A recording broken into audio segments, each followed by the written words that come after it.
In this set of slides, we're going to investigate capacitors from a mathematical viewpoint, specifically how to go from a voltage across them to current through them, and current through them to voltage across them. We'll take a look at the relationships between power, energy, and charge of a capacitor, and last we'll see how capacitors react in a DC steady-state relationship. The mathematical relationship between current through and voltage across a resistor is given by this derivative, where we define the current through a capacitor as entering the more positive node, just as we did for defining the current into a resistor as entering the more positive node. This is the only equation that you need to devote brain cells to, because the opposite you can derive. You can integrate both sides.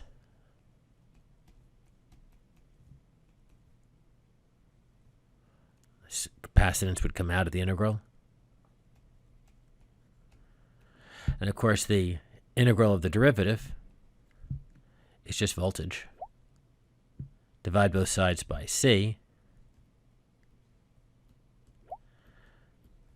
and use the dummy variable. Since our upper variable will be t, our lower variable will be 0, and we'll put in our initial condition.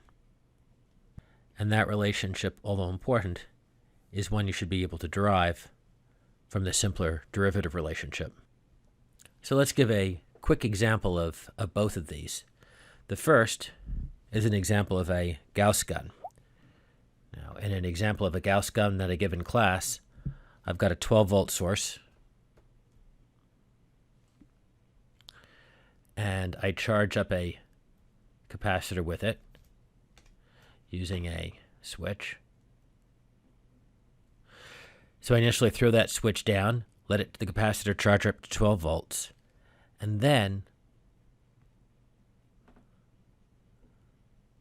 using a momentary switch, I discharge it through almost a wire. It's a coiled wire that creates a magnetic field, but it looks pretty similar to this.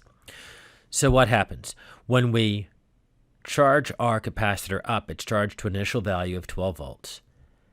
When we discharge our capacitor, the question is how much current flows? Well, the derivative relationship says it has to be equal to C dV over dt. And if it was at 12 volts just before we closed the switch, and then immediately after we close the switch, because this is a short, the voltage has to be 0. It immediately goes from being 12 volts to being 0 volts in no time. So in other words, the dV dt is pretty darn close to infinite, which seems surprising, but that's true. And so the current is going to look pretty close to infinite. Now, of course, it won't exactly be infinite. There are small resistances in the wires, and the very fact that there's a magnetic field that's being developed across the wires causes interactions that reduces it from infinity. But the point is that the current is extremely large, even for a relatively small capacitor. Here's another example that we began developing in the previous video. You've got an expensive car stereo system. It's a 12-volt system, and like all true voltage sources, it has some sort of very small Thevenin resistance. And this small Thevenin resistance means that if it's powering a audio system that has big bass speakers that take a lot of current, the most current that this thing could possibly provide is 12 volts divided by the 0.1 ohms, or 120 amps. To fix this problem, and we need to fix it because very large bass speakers can draw way more than 120 amps, we put it in parallel with a 10 farad capacitor. And now for short periods of time, this thing can provide way more than 120 amps. How much more? Let's find out. Let's say this capacitor is initially charged up to to its full 12 volt charge. And you can imagine why again from our intuition that we gave last video. So now we'll see how much the voltage on our system drops if we make it momentarily supply a peak current of 1,000 amps. And we're hoping it does not drop much below 12 volts. So to analyze this system, we're going to pretend that the circuit is fully charged and that this thing starts out at 12 volts. And we're going to peel off 1,000 amps from it. And for a short period of time, let's say only for 10 milliseconds. And in that short period of time, let's say under worse situations, maybe the battery, of course, is going to work to try to keep the voltage pressure on this capacitor up as close to 12 as possible. But the worst possible analysis would say that, let's say the battery cut out. How much of that 12 volts would drop after 10 milliseconds, given the fact that we've got this very large 10 farad capacitor? And we can work that out. We can say that the voltage at any time t is going to be equal to 1 over c times the integral from 0 to t of our current, d tau, plus our initial voltage. So for this particular case, our capacitance is 10. We're going to integrate it. And our current, take a look at how the current is flowing. We're curious about what the voltage pressure is according to this direction. But now the current's flowing in the opposite direction to how he defines it according to our equation up here.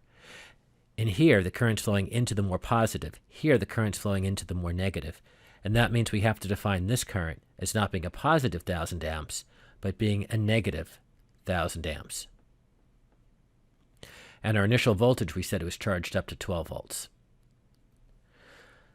So the integral of 1,000 d tau is just tau. And 1,000, bringing it out here, gives us minus 1,000 over 10 times tau, evaluated between tau equals 0 to t, plus 12.